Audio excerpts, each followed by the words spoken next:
Ketika Ethiopia secara resmi mengumumkan bergabung dengan Alliance of Sahel States (AES), dunia seakan menyaksikan babak baru dalam politik dan ekonomi Afrika. Ini bukan sekedar langkah diplomatik biasa, melainkan sinyal kuat bahwa benua hitam sedang menata ulang peta kekuatan regionalnya tanpa campur tangan Barat. Sebagai bentuk solidaritas melawan hegemoni kolonial Prancis dan tekanan dari lembaga internasional, kini mulai menjelma menjadi aliansi yang berpotensi besar, mengguncang tatanan geopolitik dunia.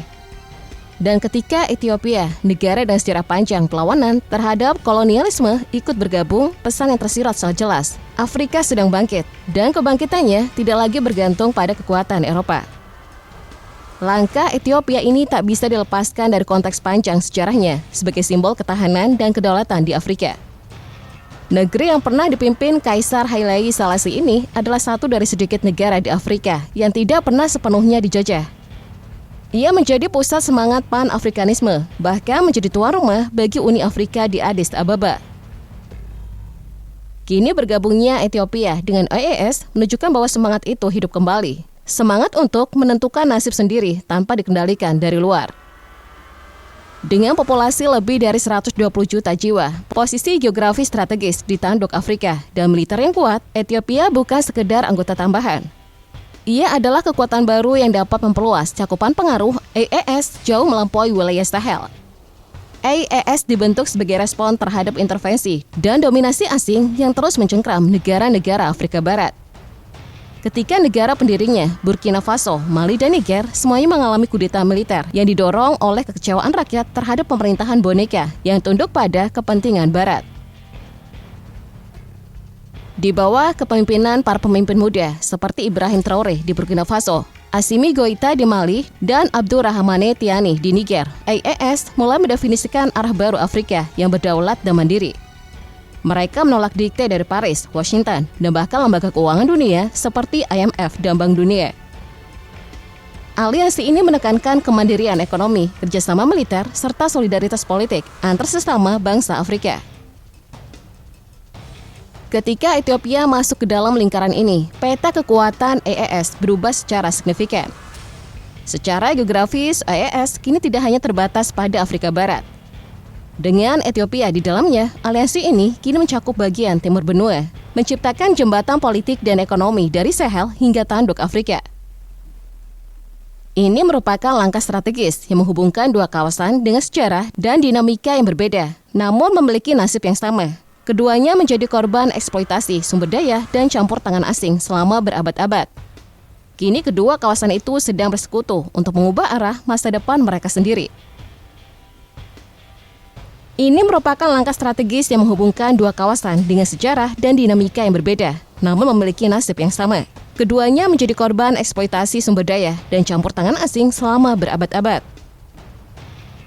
Kini kedua kawasan itu sedang bersekutu untuk mengubah arah masa depan mereka sendiri.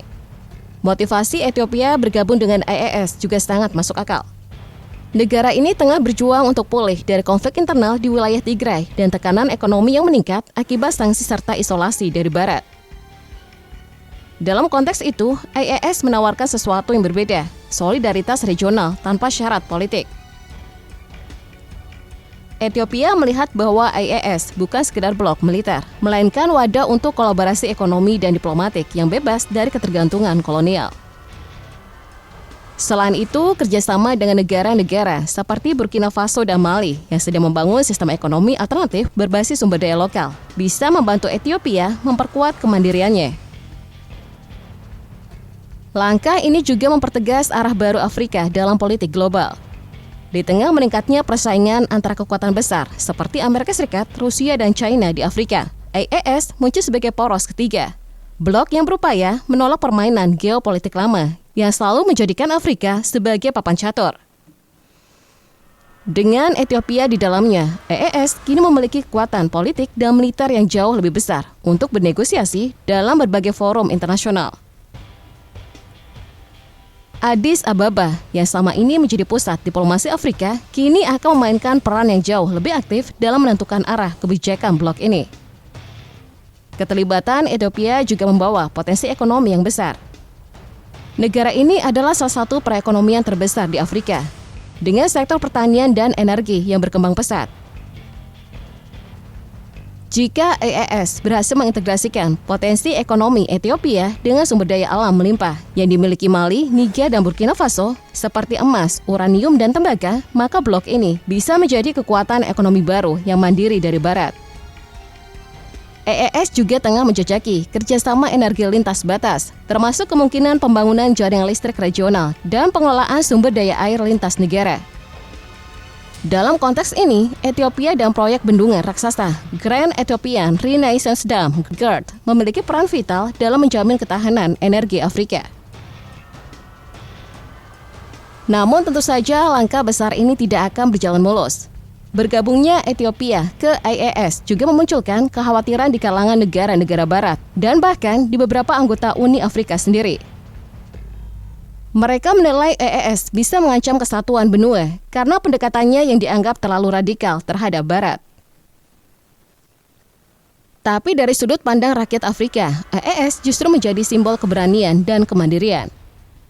Ia menjadi tempat berkumpulnya negara-negara yang menolak dijadikan boneka dan menuntut keadilan dalam hubungan internasional. Kritikus di Eropa dan Amerika mencoba menggambarkan EES sebagai blok militer anti-demokrasi karena dipimpin oleh para pemimpin hasil kudeta. Namun narasi itu gagal melihat konteks sebenarnya. Kudeta di Mali, Burkina Faso, dan Niger bukanlah perebutan kekuasaan yang semata ambisi pribadi, melainkan bentuk perlawanan terhadap sistem pemerintahan yang diciptakan oleh Barat untuk menjaga kepentingannya. Para pemimpin muda ini justru sedang membalikan kontrol atas sumber daya, kebijakan, dan keamanan ke tangan rakyat mereka sendiri. Ethiopia tampaknya memahami hal itu, sebab mereka sendiri pernah mengalami bagaimana tekanan internasional bisa melemahkan kedaulatan nasional. Dalam beberapa bulan terakhir, kerjasama EES dan Ethiopia mulai terlihat nyata. Beberapa laporan menyebutkan telah dilakukan pertemuan rahasia antara pejabat tinggi militer dan ekonomi dari keempat negara untuk membahas integrasi kebijakan keamanan dan perdagangan. Ethiopia juga dikabarkan menawarkan fasilitas pelatihan militer di Addis Ababa untuk pasukan EES, sementara Burkina Faso berjanji membuka akses bagi Ethiopia terhadap jalur logistik dan perdagangan melalui Afrika Barat. Hubungan semacam ini bisa menjadi fondasi bagi blok ekonomi, politik baru yang lebih solid, yang tidak hanya menandingi pengaruh Barat, tapi juga menciptakan sistem kerjasama yang berbasis pada keadilan dan kesetaraan. Salah satu dampak paling besar dari langkah Ethiopia ini adalah perubahan persepsi global terhadap arah masa depan Afrika. Selama ini banyak negara Barat beranggapan bahwa Afrika akan terus bergantung pada bantuan mereka. Namun kini, melalui EES, benua ini sedang menunjukkan bahwa mereka mampu membangun blok sendiri, menentukan arah kebijakan sendiri, dan menolak intervensi yang merugikan. Kemandirian ini tentu tidak akan disukai oleh kekuatan lama, karena berarti kehilangan kendali atas sumber daya dan pengaruh politik yang selama ini mereka nikmati. Di sisi lain, blok seperti EES juga menarik minat dari negara-negara non-Barat, seperti Rusia, China, Turki, dan Iran, yang mulai melihat peluang untuk menjalin kemitraan dengan Afrika berdasarkan prinsip saling menghormati. Tidak menutup kemungkinan bahwa dalam waktu dekat, EES dengan Ethiopia di dalamnya akan menjadi jembatan strategis yang menghubungkan Afrika dengan Eurasia, membentuk poros baru yang lebih adil dalam hubungan global. Ibrahim Traoré yang dikenal sebagai simbol kebangkitan generasi baru Afrika, kemungkinan memainkan peran penting dalam mendorong masuknya Ethiopia ke EES. Ia telah berulang kali menyerukan pentingnya solidaritas antar benua dan membangun kerjasama tanpa penjajahan ekonomi. Visi Traoré untuk menciptakan Afrika yang kuat, berdaulat, dan bersatu tampaknya mulai terwujud dengan langkah Ethiopia ini. Ia percaya bahwa kemerdekaan sejati Afrika hanya bisa dicapai jika negara-negara di benua ini saling menopang dan menolak intervensi luar yang memecah belah mereka. Dengan semakin kuatnya EES, banyak pengamat meyakini bahwa blok ini akan menjadi alternatif nyata bagi Uni Afrika yang selama ini dianggap terlalu kompromistis terhadap kepentingan Barat. EES menunjukkan bahwa kebangkitan Afrika tidak perlu menunggu izin dari siapapun. Ethiopia dan segala kapasitas dan sejarah perjuangannya kini menjadi bagian dari revolusi tersebut. Mungkin inilah saatnya Afrika menulis ulang sejarahnya sendiri. Sejarah yang tidak lagi ditulis oleh tangan kolonial, melainkan oleh bangsa-bangsa yang menolak tunduk.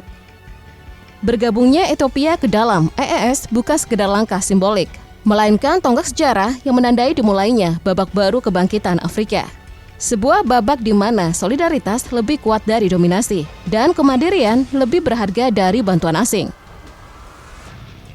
EES kini bukan lagi sekedar aliansi regional. Ia adalah simbol kebangkitan, kesadaran bahwa Afrika mampu berdiri di atas kakinya sendiri.